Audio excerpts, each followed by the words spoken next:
আসসালামু আলাইকুম। আরোগ্য হোমিও হল, রাজশাহী। ডাক্তার মোহাম্মদ হাফিজুর পান্না। আজ আমি আপনাদের সামনে কেন্ট 41 ওষুধ নিয়ে কিছু আলোচনা করব। কেন্ট 41 ওষুধ মূলত এটি একটি homeopathic Pakistani combination potency drop. Kent 41 শান্ত যেসব রোগী শুষ্ক, শক্ত ও মোটা চামড়া রোগীর ক্ষেত্রে কার্যকর একটি ওষুধ। কেন্ট 41 ওষুধটি কেন্ট ফার্মা কপি অনুযায়ী প্রস্তুত করা হয়েছে। কেন্ট 41টি ওষুধ যেসব রোগের ক্ষেত্রে ব্যবহার হয়, যেমন একটি শুষ্ক ও শক্ত ও মোটা চামড়া রোগীদের চিকিৎসার জন্য কেন্ট 41 ওষুধটি ব্যবহার করা হয়।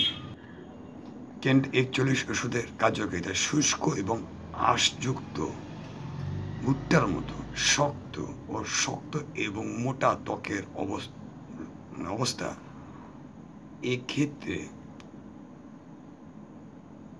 কেন্ট 41 ওষুধটি ব্যবহার করা হয়।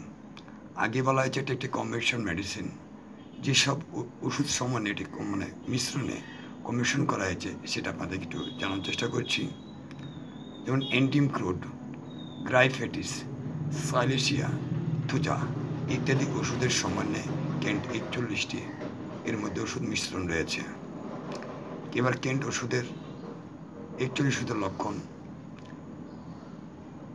একটি শুষ্ক, শক্ত ও মোটা চামড়া রোগীর ক্ষেত্রে উৎকৃষ্ট একটি ওষুধ। শক্ত ও শুষ্ক ও আঁশযুক্ত চামড়া ত্বক, রোগীর চামড়া ত্বক থাকবে শক্ত এবং রোগী দেখতে মোটা তাজা হবে, থলথলে। দেহ প্রদাহের কারণে ব্যথা থাকবে ইত্যাদি ক্ষেত্রে কেন্ট 41 ব্যবহার করা হয়। কেন্ট ওষুধটা খাবেন কি করে? প্রাপ্তবয়স্করা 15 ফোঁটা ওষুধ যখনই খাবেন, 15 ফোঁটা ওষুধ নেবেন, 1 ডোপ পরিমাণ মতো পানিতে মিশিয়ে সকালে, দুপুরে, রাতে সেবন করুন। শিশুরা 7-8 ফোঁটা ওষুধ 1 ডোপ পরিমাণ মতো পানিতে মিশিয়ে সকালে, দুপুরে, রাতে 3 বার সেবন করুন, অথবা একজন রেজিস্টার্ড হোমিওপ্যাথি চিকিৎসকের পরামর্শে ওষুধটি সেবন করুন। নিজে নিজে কোনো ওষুধ খাওয়া উচিত নয়। চিকিৎসক খাওয়ার পূর্বে অবশ্যই একজন চিকিৎসকের পরামর্শ গ্রহণ করুন, না হলে আপনার এতে শারীরিক ও মানসিক ক্ষতি হতে পারে।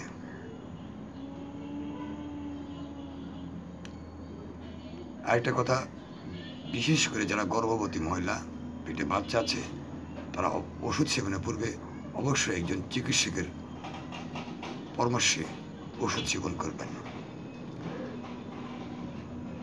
কেন্ট 41 ওষুধে কোনো পার্শ্ব প্রতিক্রিয়া নেই, তারপরে একজন চিকিৎসকের পরামর্শে ওষুধ সেবন করা উচিত।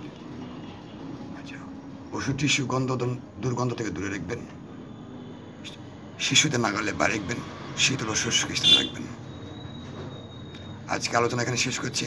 আগামীতে অন্য কোনো ওষুধে আবার আলোচনা হবে। আসসালামু আলাইকুম।